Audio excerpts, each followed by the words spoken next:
Hey everyone, welcome to an episode of Audi Outdoors. Today I want to talk about the video I posted the other day of me passing pedestrians on the trail going about 34 miles per hour. And that's not actually the speed I passed them at. I was going more like 25, 30 when I passed them.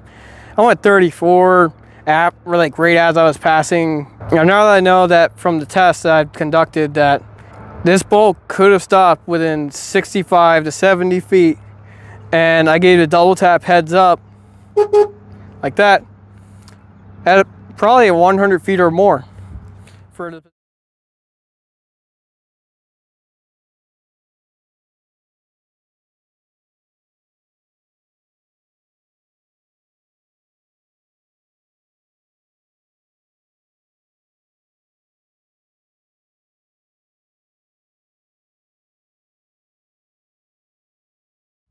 for the pedestrians that passed.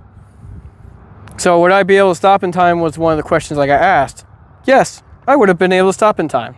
I posted it online because I wanted to see what other people's reactions would be and what other people's opinions would be.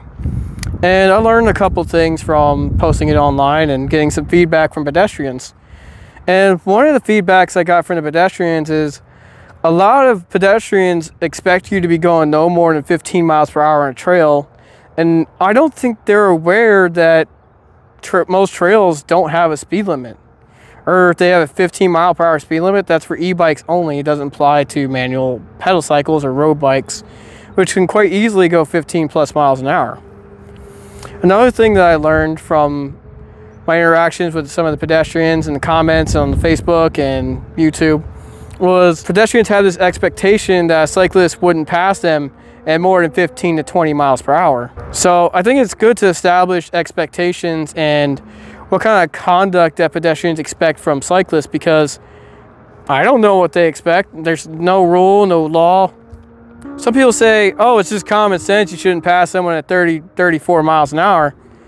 Well, try to look at it from a cyclist aspect. So we're riding along the road and cars are passing us at like 4 feet or less going 50, 60 miles an hour, about that space or less from us, and those are thousands of pound vehicles that are coming that close, going that fast next to us. It's basically instantaneously going to kill a cyclist on the road. And I think most of the pedestrians that go there to walk the trails that complain about it, they're the same people that drive their cars to the trails, and when they see a cyclist they probably just think it's just a big inconvenience for them to be riding on the road. Well, you don't want us on the road, you don't want us on your trails. Where do you want us to ride? Nowhere else for us to ride.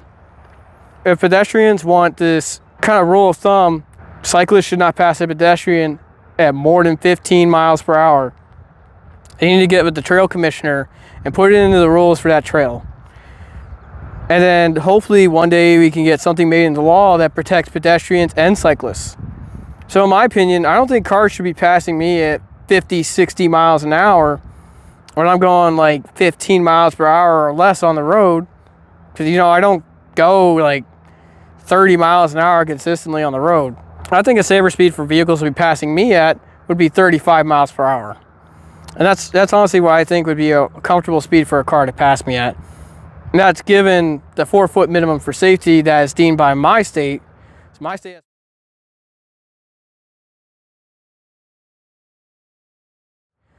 has 4 foot for safety. Most other states have less than that. And most other states go 3 feet. I think safe passing distance. And you got cars going past you at 50, 60 miles an hour. Because, you know, no one does the speed limit. If you're on a 45 mile an hour road, people are doing 55. You know, you can't expect someone to conduct themselves a certain way on a trail if you don't communicate that appropriately to people. So that's why it would make sense to go to the trail commissioners and have them put into the rule. Cyclists shall not pass pedestrians at more than 15 miles an hour. Okay, cool. Then I know that that's what's expected of me on the trail. Just like what's expected of pedestrians on the trail is that they act in a safe manner and respect other trail users. Same thing with cyclists. Cyclists respect other trail users. Let's talk about right-of-way. So what is right-of-way? The right-of-way is when lesser mode of transportation has the right-of-way.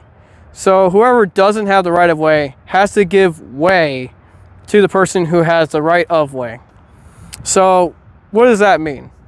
So what that means is that when I give way to a pedestrian, means I'm going around, I'm going to be passing them. I do the maneuver to go around. Pedestrians continue on their path of what they were doing. That is the right of way.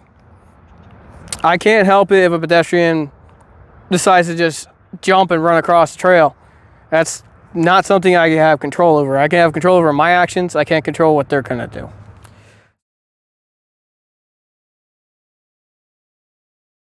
The reason why I give a double tap is because it gives them an advance heads up. Hey, I'm here. I'm going to be passing you at speed.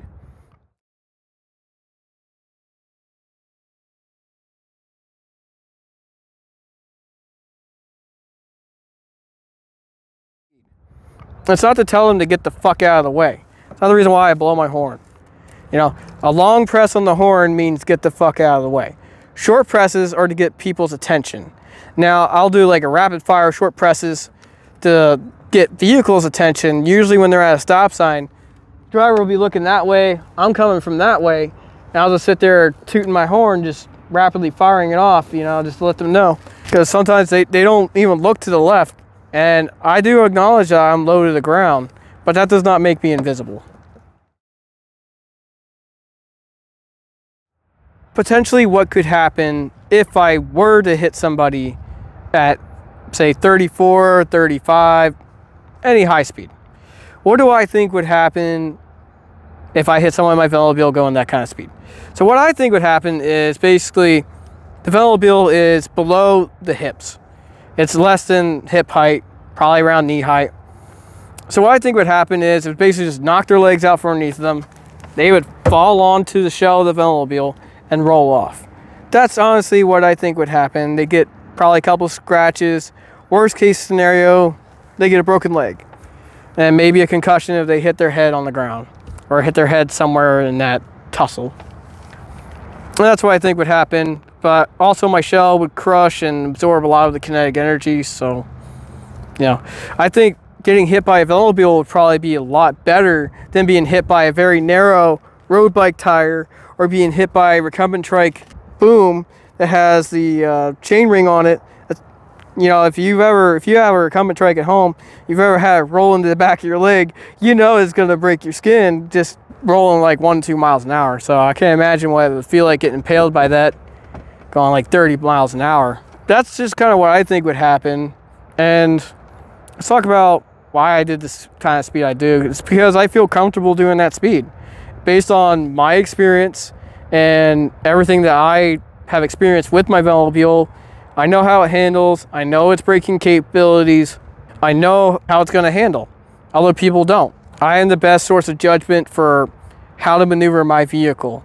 And if at any point that I felt like I was going to be endangering somebody, or if I felt like I was going to be in danger of damaging my Velomobile or hurting somebody, I would have slowed down. And obviously I didn't feel that way when I did the passing. I was probably 4 to 6 feet away from anybody when I was passing, and it wasn't a hazard to me because it's just normal for me to have that kind of speed difference when I'm passing things, objects, animals, cars passing me like that on the road. You know, it's normal. So I didn't really think anything of it, but a lot of people had problems with it. They're like, oh, well, you should just know. Well, you can't expect someone to know unless you have some sort of communication, something communicating that that's how you want cyclists to conduct themselves. But from my point of view, based on my experience and how I know how this Velomobile handles, I didn't feel like I was endangering anybody. I didn't feel like I was endangering myself. I didn't feel like I was doing anything wrong.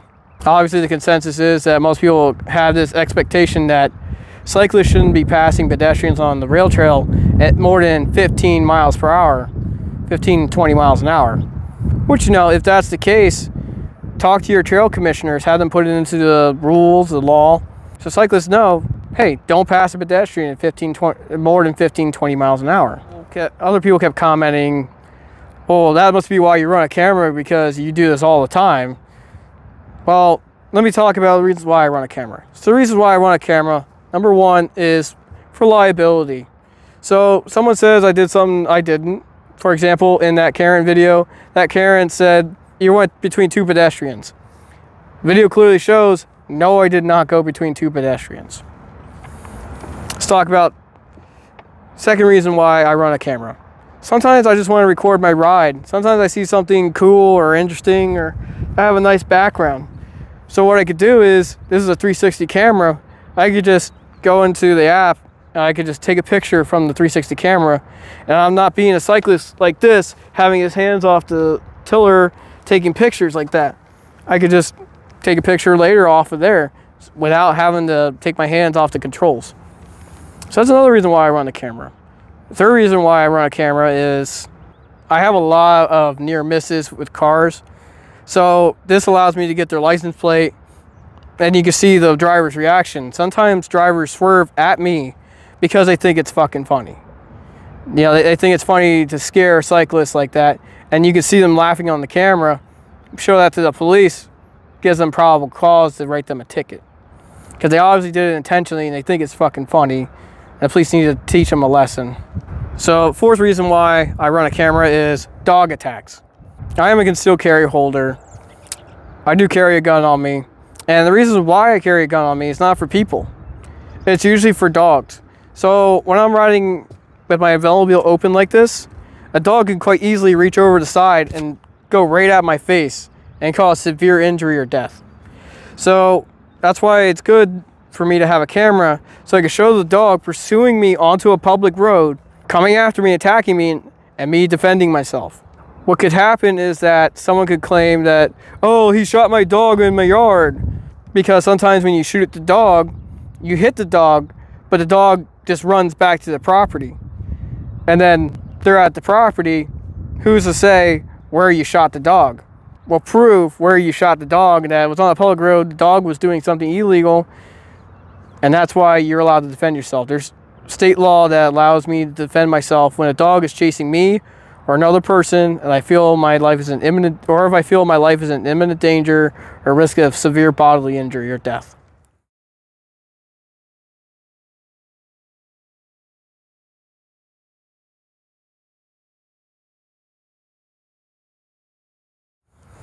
So that's the fourth reason why I run a camera. And the fifth reason why I run a camera is because sometimes I just like to make short videos for Strava or YouTube. And this camera has a built-in GPS, as you can see. It's useful for doing tests like this, so I don't have to sit there and mess with metrics afterwards and post-edit and everything. I mean, it's not uncommon for me to do 25 plus miles an hour. I mean, 34 plus, probably a little bit faster than my usual on trails, passing pedestrians, but, you know, again, at no point did I feel that it was unsafe. If people expect me to pass them at 15 miles an hour or less, sure, I can do that. You just gotta make it clear somewhere in writing, that's what you want. You need to put it in the rules. You know, you need to put it in the laws. You know, if we go off rules and laws tell me everything I did was legal and fine.